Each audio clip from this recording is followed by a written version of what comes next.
In the lives of Sahaja Yogis, vibrations carry a gentle yet powerful presence, weaving a deep connection with the divine. These vibrations, felt as subtle sensations through the central nervous system, are an expression of divine love. After attaining self-realization, this energy can be felt particularly in the fingertips, where the corresponding point of the energy centers resides. Through this unique experience, a universal language is felt, one spoken directly through the hands. As Sahaja Yogis navigate life's path, they often encounter different vibrations. A cool, soothing breeze may flow, bringing clarity, while at times there may be no sensation at all. Occasionally, warmth or even heat might surface, always guiding us to clear certain chakras or rethink our choices. Prophet Muhammad once spoke of a time when hands would reveal the truth, a wisdom that echoes today as we step into the age of Aquarius, an era of spiritual awakening and renewal, where the Kundalini energy begins to rise. The beauty of vibrations lies in their ability to help us sense the divine power within. While the spirit remains steady and unchanging, the divine power flows and pulsates, becoming tangible as vibrations through the central nervous system. These vibrations are the energy of the Holy Ghost, a pure blend of love, knowledge, and truth. Even though we may sometimes doubt this guidance, it remains there for us, waiting to be felt in a deeply personal and profound way.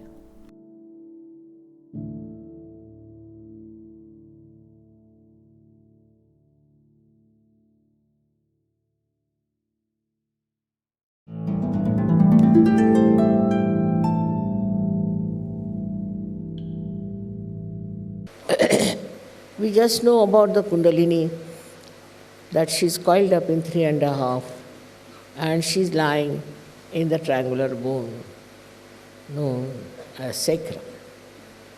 But we don't know what she works, how she works, what happens to us.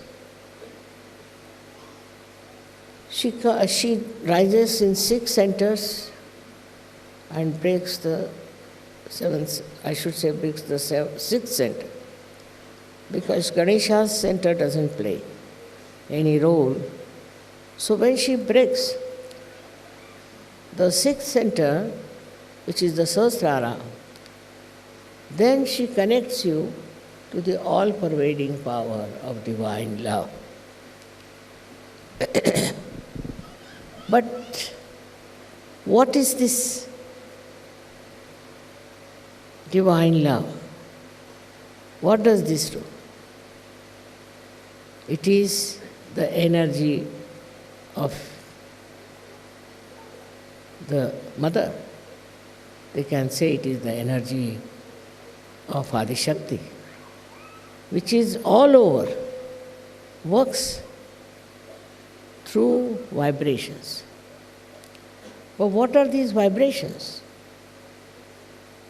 It's a very subtle energy that starts flowing through your Sahasrara. All the 1,000 petals of the Sahasrara get slowly enlightened and it starts flowing throughout your body, throughout your hands, feet, throughout your body. And the more you are, your attention is on the Sahasrara, the more it works faster. Now in the science I've read that they have discovered an energy called, they call it, what do you call that? Because I was the scientist, I forget is what energy? Quantum energy. quantum. I don't know why they call it quantum, because quantum is 4. So it might be meaning the energy of Ganesha, maybe, I don't know. Because scientists are blind people, I don't know what they call what. So they are saying there's a quantum energy. Now this quantum energy, according to them, flows in a very subtle manner, and it is normally not visible, but it has light. You have seen that in so many photographs of mine, this light of all kind. This energy moves in a light. So this is the quantum energy, I think, again. I am not very sure, because scientists are always found them a little bit vague. But this quantum energy they are talking about is something like the spiritual energy or the energy of love, which flows around. And this quantum energy, they do not know what it does, but they have seen it has got light. They call it quantum because according to them, it flows in bundles, and every bundle is a quanta, according to them.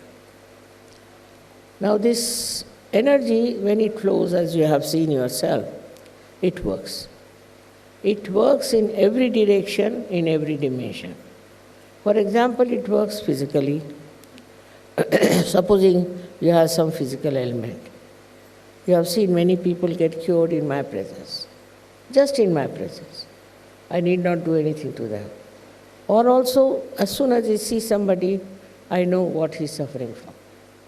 That's also, I must say, my connection with the divine. And that tells me what's wrong with what person and what should be done. And it can be cured in no time, because that also comes to me just like that. I mean, I don't ask any questions, I don't try to find out, I do not analyze, but it just says, do like this.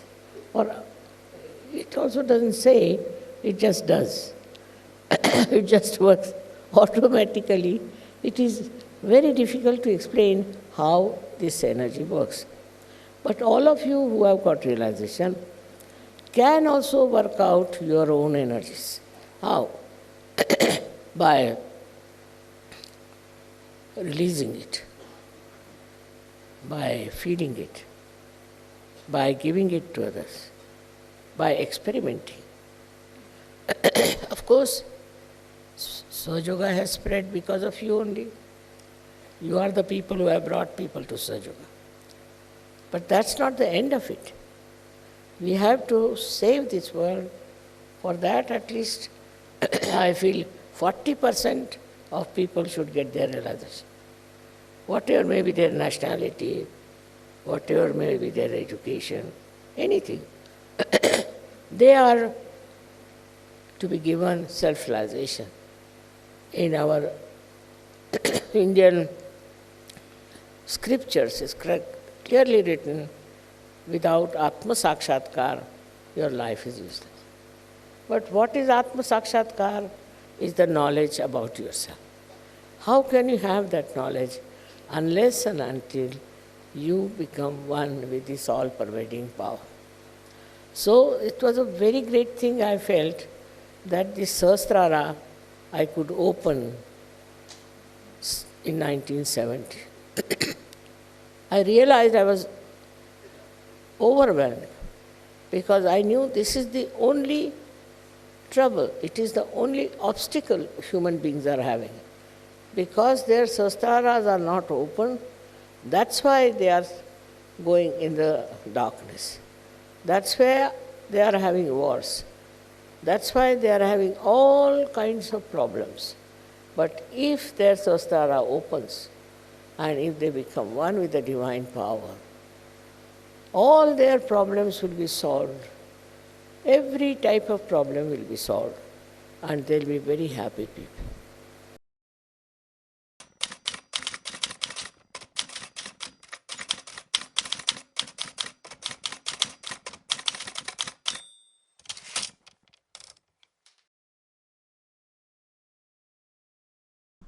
I was a very new yogi, and people were talking about vibrations a lot.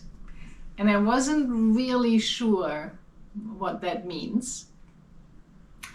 And trying to figure out what that means or how this works, I decided, spur of the moment, to do an experiment. I was living in a place with a garden and was sharing a flat, and every day on the way to the bike shed going through the garden came across this tree that was in really bad shape. And so coming home from classes, putting my bike away, I started then my first summer of Sahaj meditation to stop at the tree and to put my hands on it and put my attention on top of my head and just send that tree good vibrations, whatever that may be.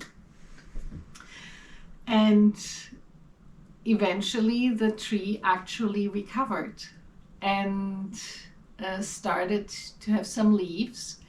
It turned out to be an apricot tree, which I didn't know when we started because you couldn't quite tell the state it was in, or I couldn't tell at least. And not only did the tree recover and became green and had leaves, it was also the first time ever it bore fruit. So this happened in central Germany. Not really the climate for growing apricots.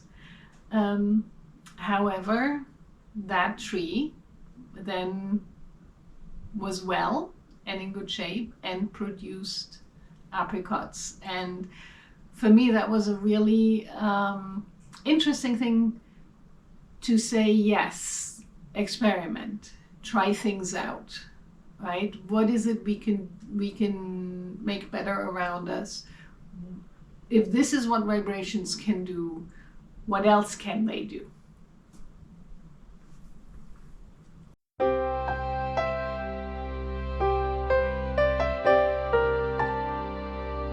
Thank you for watching our video.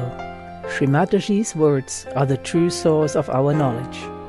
We hope they have been communicated in the right context for our series on advanced Sahaja Yoga themes.